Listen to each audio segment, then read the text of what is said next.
Tick-tock goes the clock. Turn by turn we slowly earn 2 steps backwards and 1 step towards the grave. Friend is foe, but is foe our friend when this living plane comes to an end?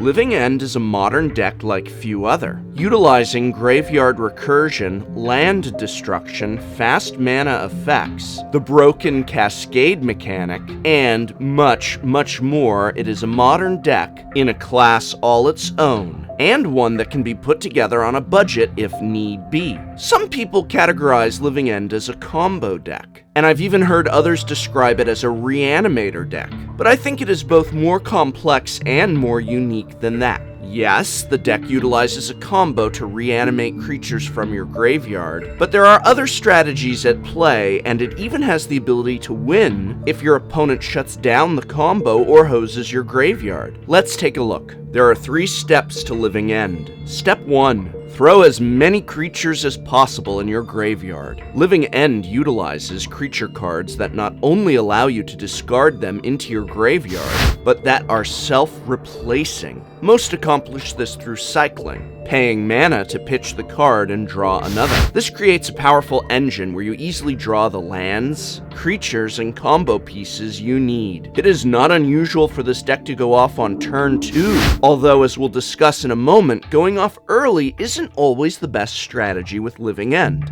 Step 2. Cascade into Living End. Cascade is a very, very broken mechanic. When you cast a Cascade spell, exile cards from the top of your library until you exile a non-land card that costs less. You may cast it without paying its mana cost. Then put the exiled cards on the bottom in a random order. In Living End, you have multiple cards which cascade, but only one valid target in your deck, Living End itself. This means that when you do choose to cascade, Living End will be the card you cascade into 100% of the time. Step 3. Profit. Living End destroys all creatures in play, and simultaneously brings all creature cards from the graveyard into play. When used correctly, you wipe your opponent's board, while also placing a large number of powerful creatures into play under your command. But here's where things get interesting. Living End is not a race to the combo. Not always. Yes, there are games where it can be. But to pilot this deck correctly, you need to be keenly insightful about each game and how and when to respond. In Living End, there are several pieces that are used to interact with your opponent's deck. From Fulminator Mage to destroy their non-basic lands, to Fairy Macabre to exile cards from their graveyard, to Deadshot Minotaur to shoot down their flyers. There's also a host of sideboard options that I'll talk about in a minute, but my absolute favorite is Ricochet Trap, which lets you redirect blue spells for 1 red mana, a delightful way to either counter your opponent's counter or just otherwise mess with their control. In the end, Living End is much like a game of very intense chess. You and your opponent sizing up each other's strategies and moving, piece by piece, towards victory. Let's look at the cards. Obviously, you'll be running the card Living End, one of 2 expensive, non-land mainboarded cards. It's $12.50 a piece, but most Living End builds only require 3, not 4, so that saves us a few bucks. The only other expensive piece, other than land of course, is Fulminator Mage, a creature that costs $20 each. And yes, you will need a playset. I know that most people are going to look to this as the first budget option, cutting out Fulminator Mage, that is, but I really feel it is a must-have. In many games, instead of rushing to Cascade turn 3, you'll cast Fulminator Mage instead.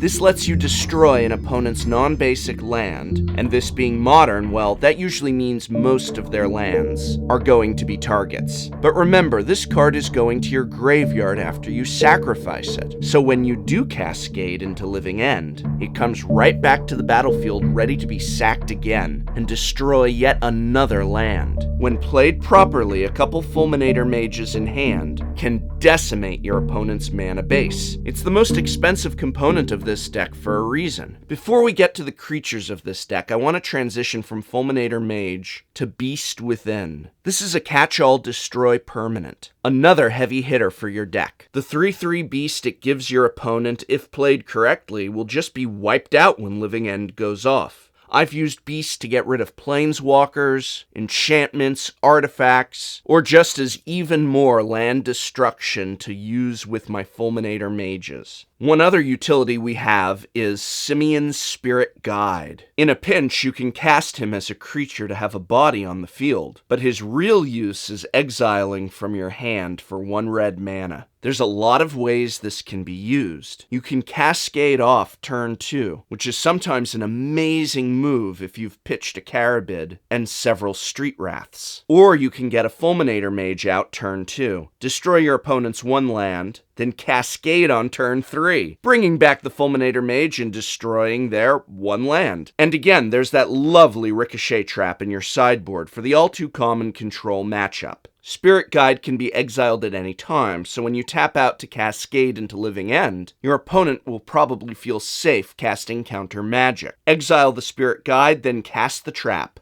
Delicious. What about our Cascade cards? How exactly do we combo into Living End? The 2 cards we use are Demonic Dread and Violent Outburst. At 3 mana, they will only cast into Living End, which has a converted mana cost of 0, and we can cast them as early as turn 2 with our Simian Spirit Guide if need be. Violent Outburst is an instant, and a great surprise for the end of our opponent's turn, wiping out their board during their end step and then swinging in with an army during our next turn. Outburst is also very versatile as it gives your creatures +1, so sometimes you'll just cast it during combat and choose not to cast Living End, but instead just use it as pump for your creatures. This is great for combat tricks or just swinging for lethal. Fairy Macabre is also in the sideboard, but most Living End builds run at least 1 in the main. You can pitch her at any time into your graveyard to exile 2 cards from any graveyard. This is really good for when your opponents have graveyard-based decks of their own, or if they've somehow managed to put a few creatures already in their yard that you don't want Living End to reanimate for them. The rest of our creatures both cycle, meaning that we can spend a mana to pitch them and draw a card. And they have converted mana costs of 3 and above, meaning that we will never Cascade into them. Architects of Will cycles and lets us look at the top 3 cards of target library and rearrange them in any order.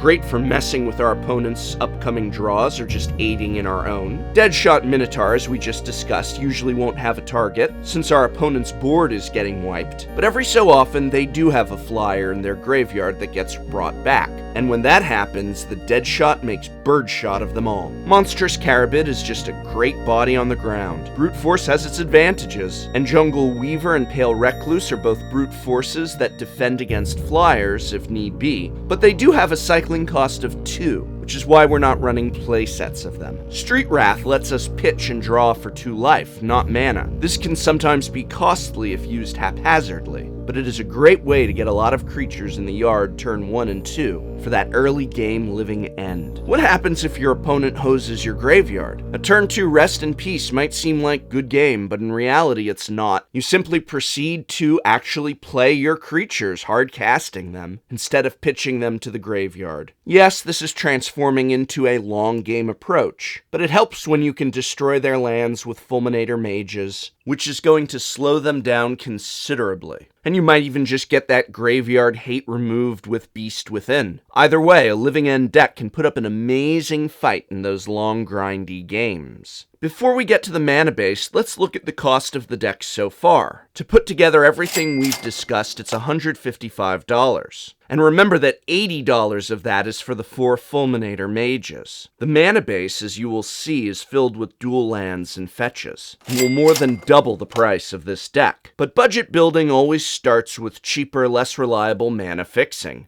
And despite being in 3 colors, I think Living End can absolutely handle such budget builds. One of my favorite parts of the full mana base are the Mirrodin fast lands. I've always felt these were underrated, and they are finally starting to show their worth more and more in Modern. but they really shine in Living End. Ideally, you'll want a full playset of Blackcleave Cliffs and Copperline Gorge, and in that ideal mana base, you'll also want a full playset of Bloodstained Mires and Blood Crypts, but only a single copy of the appropriate shocks is needed past this point. If you are going to play around with budget land bases, the last card I'd replace would be those fast lands. As far as the sideboard is concerned, I've already discussed the advantages of Ricochet Trap, and I've mentioned that most people add at least 2 Fairy Macaques for combating other graveyard-based decks. Brindlebore is an excellent choice for if you're up against burn or any type of fast aggro opponent. Remember, you bring these out, can use them to block, sacrifice strategically, gain your life, bring them back with Living End, and sacrifice them again. Ingot Chewer is a fabulous little bit of artifact hate on legs. And of course, Dismember and Shriekmaw for straight-up creature removal. As always with the sideboard, there's a lot more options out there, and you need to be very aware of your meta in order to customize your sideboard for the decks you most frequently go up against. With a full mana base, the total cost of this deck is a little over $300. However, a few budget cuts can go a long way. In the end, Living End is a living deck. There's always potential for new upgrades and directions for players to take it in. Far more complex than simply a combo deck, this is instead a versatile and strategic build for players looking for gameplay that requires precision